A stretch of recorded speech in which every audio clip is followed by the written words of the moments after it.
आज हम बात करेंगे धनु राशि के बारे में। और ये पूरे भचक्र में ज़ोडिएक में 9th नंबर की राशि है। और जैसा कि हम बाकी राशियों में भी हमने किया था, हम इसको 3 पैरामीटर्स के ऊपर जज करते हैं। उस राशि का सिंबल, उसका एलिमेंट है और उस राशि का जो ओनर है। इन 3 एलिमेंट्स हम उसको जज करते हैं राशि को, और देखते हैं कि कैसे पर्सनालिटी ट्रेट होते हैं। और मैं आपको रिमाइंड करा दूं, जब हम ये राशि की बात करते हैं तो ये आपका वो राशि नहीं है जो आप न्यूज़पेपर में 19 अप्रैल से 20 मई तक या जो भी वो मंथली कैलेंडर के हिसाब से राशि प्रेडिक्शन होती है, वो नहीं है।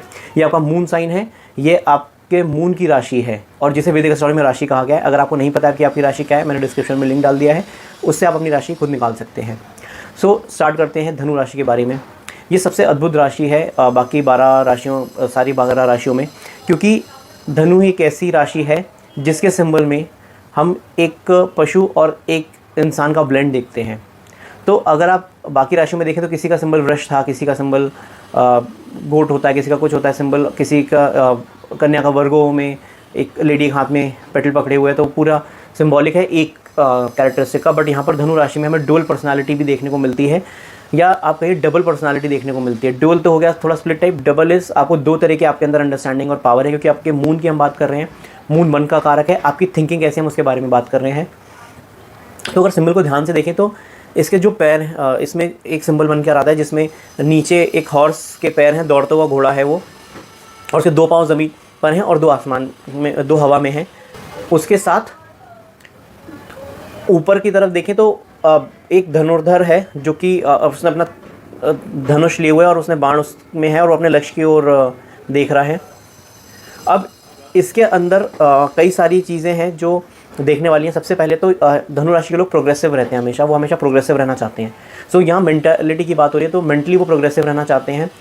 और क्योंकि ये पशु और ह्यूमन का एक काइंड ऑफ ब्लेंड है, तो ऐसे आप समझ लीजिए कि ये सारे लोगों की प्रवृत्ति को समझते हैं। इनके पास वो नॉलेज एट्रीब्यूट है कि हर चीज़ को समझते हैं, और ये लक्ष्य हमेशा भेजना चाहते हैं, अपने लक्ष्य की ओर अग्रसर रहते हैं। तो लक्ष्य चेंज भी हो सकता है, तो और क्योंकि दौड़ता हुआ घोड़ा, तो इसमें दिखता है कि कहीं को ये जा रहे हैं, तो लक्ष्य अभी निर्धारित नहीं है, बट उस लक्ष्य की ओर जाना है। तो उस लक्ष्य को ये भेजने में, जैसे हम देखें अर्जुन ने जैसे मछली की आंख फोड़ी थी, तो वो भी धनुर्धारी था। तो इस तरीके से ये ब्रिलियंट लोग होते हैं जिनका मेंटल स्टैचर बहुत ज़्यादा कंपाइल्ड होता है। किसी भी धनुर्धर को बहुत एकाग्रचित्त होना ज़रूरी है, तो ये एकाग्रचित्ता जो है वो धनु राशि के लोगों में पाई गई है। फोकस, किसी भी काम कर रहे हैं उसका फोकस, आप इनके फोकस को बीट करना बहुत मुश्किल है। ये बहुत ज़्यादा फोकस रहते हैं। जहाँ तेज़ दौड़ने की ज़रूरत है, जहाँ पूरे लोगों को प्रोटेक्ट करने की ज़रूरत है, वहाँ भी ये घोड़ा और ह्यूमन का जो ब्लेंड है, जो कि एक तीले हुआ, ये उसको उस तरीके के प्रोटेक्टिव फीलिंग भी आपको देंगे। इस तरह के लोग अगर आपके लाइफ में आसपास हैं तो सो ओवरऑल धनु राशि के लोग हमेशा आपको एक समझदारी से चीज़ों को देखना, परखना और उस तरीके से रहेंगे। ये बाकी जैसे हमने देखा था कि जब कन्या राशि में चंद्रमा होता है तो बहुत ज़्यादा उथल पुथल रहती है दिमाग में। ये उतना उथल पुथल नहीं रखते, बहुत कंपाइल्ड रहते हैं। ख़राब सिचुएशन को भी आराम से हैंडल करने की क्षमता रखते हैं, क्योंकि इनके अंदर वो नॉलेज है। सो सिंबल के अलावा जो अगर हम देखें तो जनरली मून को, चंद्रमा को वृश्चिक राशि में नीच का माना गया है। तो जब वृश्चिक से चंद्रमा निकलकर धनु में आता है तो उसका एक अलग ही, उसके अंदर एक हैप्पीनेस होती है। जैसे कि इंसान को अगर मान लीजिए जेल हो जाती है और जेल से जब निकलेगा तो किस तरीके का बिहेवियर रखेगा, तो ये उस तरीके से जेल से छूटे हुए इंसान की तरह बिहेव करता है यहाँ का चंद्रमा। तो मेंटली इंसान अपने आप को खुश रखता है चीज़ों को। ऐसे लोग बहुत ज़्यादा दिन तक अपने दिमाग में कोई चीज़ नहीं रखते, उसको बाहर निकाल कर और आगे बढ़ जाते हैं, क्योंकि इनके चंद्रमा एक हैप्पी नोट पर रहता है। सेकेंडली जो इसका एलिमेंट है, तो पहले हमने सिंबल की बात की, जो इसका सेकेंड एलिमेंट है फायर, अर्थ, एयर और वाटर। तो अगेन ये भी फायरी साइन है। और मेष, सिंह और धनु, ये तीनों फायरी साइन है। इसमें अग्नि तत्व है। तो इन लोगों के अंदर आपको एक आग दिखेगी हमेशा कुछ ना कुछ करते रहने की। इनके अंदर वो एनर्जी रहती है कि सुबह से रात तक ये सिंसेरिटी से अपने काम में लगे रहते हैं। तो वो एक फायर आपके अंदर है जो आपको किसी भी टारगेट को अचीव करने में आप पीछे नहीं रहते। बस एक बार आपको टारगेट निर्धारित करना है, उसके बाद आप पीछे नहीं हट सकते उस टारगेट से। तो वो फायर है। लेकिन इस फायर में और सिंह राशि के फायर में डिफरेंस है। सिंह राशि के इंसान के अंदर एक ईगोइस्टिक फायर है कि आप अगर उनको कुछ कह दें तो कहेंगे अच्छा आपने मुझे ऐसे कैसे कहा, और वो उस तरीके से आपको उस समय रिएक्शन दिखा देंगे। मेष राशि में भी मंगल की एनर्जी वाली फायर है, बट यहाँ पर जो फायर है वो क्योंकि गुरु ओनर है चंद्रमा के इस राशि का, तो गुरु की विजडम है। गुरु जो प्लैनेट है, बृहस्पति जो प्लैनेट है, वो एक विजडम के प्लैनेट है, वो देव गुरु हैं, देवों के गुरु हैं। तो देवताओं को जो एडवाइस दे, तो अब आप ऐसा समझिए अगर धनु राशि वाला किसी को एडवाइस देगा तो वो इनकी एडवाइस से लोग आगे बढ़ जाएंगे। तो उस तरीके का नेचर धनु राशि वाले रखते हैं। तो इनके अंदर जो फायर जो आग है वो गुरु से कंट्रोल्ड है, बृहस्पति का इनके पास ज्ञान है, मेडिसिनल नॉलेज आपको है, या किसी भी तरीके की नॉलेज अगर गेन करनी है तो आप नॉलेजेबल हैं।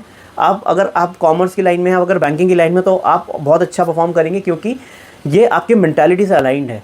आपका जो माइंड है वो ट्यून्ड है गुरु के हिसाब से। और धनु राशि का, क्योंकि हम कह रहे हैं ड्यूअल पर्सनालिटी है, डबल पर्सनालिटी है, तो अगर यहाँ पर चंद्रमा सिंगल है, अगर अकेला है उस राशि में और कहीं और से कुछ इन्फ्लुएंस नहीं है, किसी की और ग्रह की दृष्टि नहीं है, कोई साथ में युति नहीं है, तो ये नेचर बहुत उभर कर आता है और इंसान बहुत दृढ़ उससे बैंकिंग की या उस तरीके की कॉमर्स की डोमेन में काम करता है। बट अगर वो चंद्रमा डाइल्यूट हो जाता है और ग्रहों का इन्फ्लुएंस आ जाता है उसके ऊपर, तब वो चीज़ डाइल्यूट होकर और दूसरे एरियाज़ में इंसान जाता है। तो धनु राशि के लोग जनरली जो है वो एडमिनिस्ट्रेटिव जॉब्स, बैंकिंग, जहाँ पर राजा को एडवाइस देना है या उनके साथ इनकी बड़ी अच्छी ट्यून रहती है, एडमिनिस्ट्रेशन में जाएंगे तो वहाँ पर ही बहुत अच्छी ट्यून रखते हैं अपने पीयर्स के साथ या कहीं पर, क्योंकि इनके पास एक विजडम है। आपको कोई एडवाइस ये लाइफ में, आप ये कंसल्टेंट नहीं है, कंसल्टेंट बुद्ध से कंसल्टेंसी आती है, बट अगर ये एडवाइस देंगे तो ये आपको फ्रेंडली एडवाइस देंगे। तो उस तरीके की एडवाइजरी वाला जो एक एंगल है वो धनुराशि वाले लोगों में पाया गया हुआ है। और आप अगर देखें तो एनर्जी के मामले में भी धनु राशि वालों का कोई मैच नहीं है। एनर्जी अश्व की एनर्जी है। अश्व को देखिए, जो युद्ध जिताता है वो अश्व जिताता है और धनुर्धारी जिताते हैं, और धनु राशि वालों के अंदर ये दोनों चीज़ें हैं। तो मेंटली अगर किसी भी चीज़ को भेदना है, किसी भी चीज़ को पाना है, तो वो धनु राशि वाले व्यक्ति से बेटर कोई नहीं कर सकता। तो ये मेरी एनालिसिस थी धनु राशि के बारे में। आई होप आपको ये वीडियो अच्छा लगा होगा, और आप मेरे चैनल को सब्सक्राइब ज़रूर करिए आगे आने वाले वीडियोस जिससे आप देख पाएँ, और आप बेल आइकन दबाना ना भूलें, तो आपको नोटिफिकेशन आएगा, उससे आप मेरे वीडियोस को मिस नहीं करेंगे। और अगर वीडियो पसंद आए तो लाइक बटन ज़रूर दबाएं।